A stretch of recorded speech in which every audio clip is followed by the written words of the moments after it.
brought to you by V-Guard, co-powered by Sensodyne ও Bhimal বলো কথা Keshari. Associate sponsor Ultratech Cement।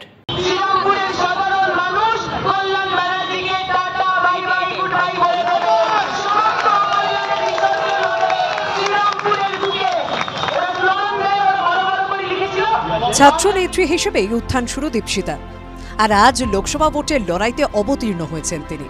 Ashutosh college থেকে রাজনীতিতে সক্রিয় হতে শুরু করেছিলেন শ্রীরামপুরের দীপশিতা ধর। ডোমজুড়ে 3 বারের বিধায়ক পদ্মনিধি ধরের নাতনি তিনি। বামপন্থী পরিবারের মেয়ে দীপশিতার রাজনীতিতে পা রাখা অবাক করেনি পরিবারকে। পড়াশোনার সূত্রে কলকাতা থেকে দিল্লি গিয়েছেন তিনি, আর সেই সঙ্গেই ধাপে ধাপে দায়িত্ব বেড়েছে তার। এসএফআই এর কেন্দ্রীয় কমিটির সদস্য হওয়া থেকে কনভেনার, একের পর এক পদ পেয়েছেন দীপশিতা। বর্তমানে জওহরলাল নেহেরু বিশ্ববিদ্যালয়ে পিএইচডি করছেন তিনি।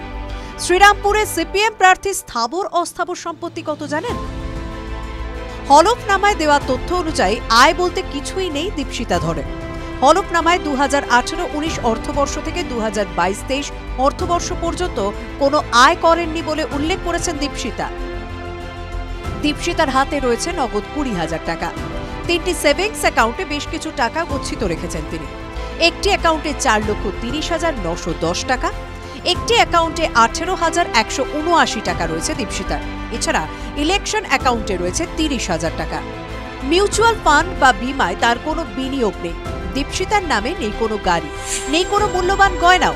সব মিলিয়ে তার অস্থাবর সম্পত্তির পরিমাণ উল্লেখ করা হয়েছে 4,99,089 টাকা।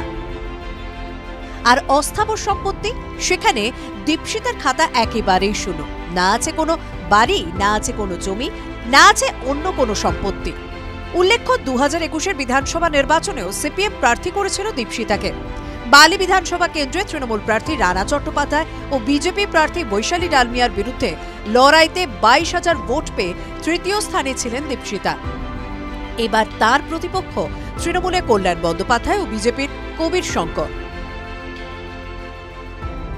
TV9 Bangla digital.